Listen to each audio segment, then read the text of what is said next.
Naam, ni siku nyingine tena, matumaini yangu kuwa umzima na karibu katika Jamii Leo ili nikuhabarisha yale yote yaliyojiri katika mtandao wetu wa Jamii Forums.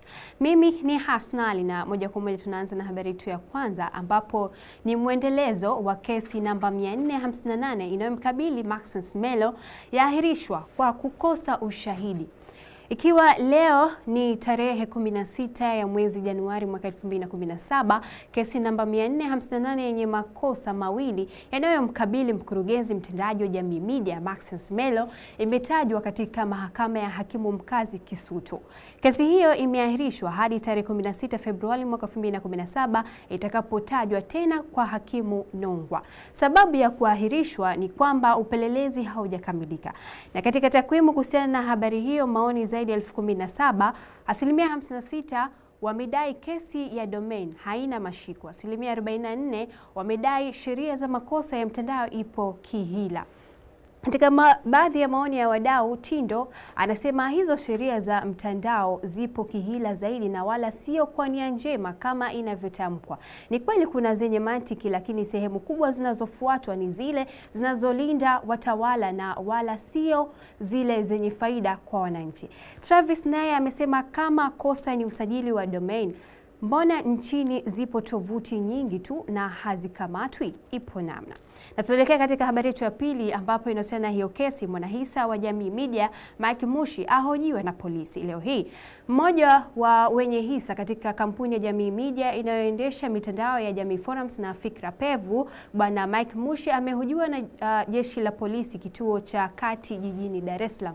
Inadaiwa huenda akaunganishwa na kesi mojawapo inayomkabili Maxence Melo, hasa ambayo itatajwa Februari tarehe 16 mwaka 2017, kosa la kutumia mtandao bila kusajili domain ya .tz.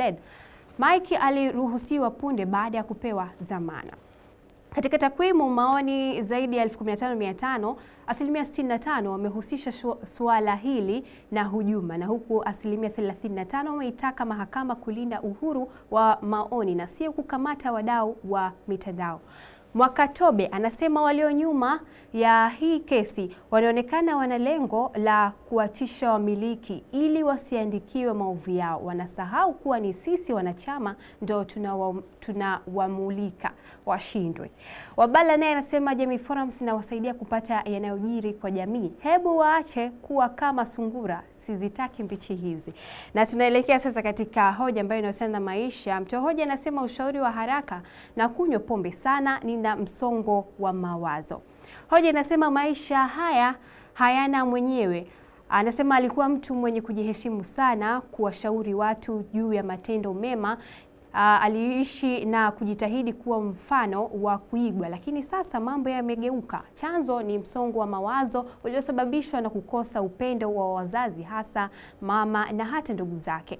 Akiwa masomoni alipata mwanaume ambaye alimwamini atafunga naye ndoa. Baada ya kumpa penzi na kupata ujauzito, akamkimbia na kumwachia mtoto. Hilo ndio likamvuruga kabisa. Kwa sasa hawezi fanya chochote bila kutumia kilevi. Amedai dunia imemwelemea, anakasirika hata kwa vitu vidogo na amekuwa mkali kupindukia. Hapendi hiyo hali, anaomba ushauri. Na katika baadhi ya maoni ya zaidi ya 3,000, asilimia yote 100 wamesikitika na kumpa ushauri mbalimbali. Bibo yeye kamshauri ili upone ya kupasa ujisamehe kwanza wewe mwenyewe binafsi, mama yako mzazi na wengine, kisha maisha yaendelee. Usipofanya hivyo utaendelea kuwa mtumwa wa pombe.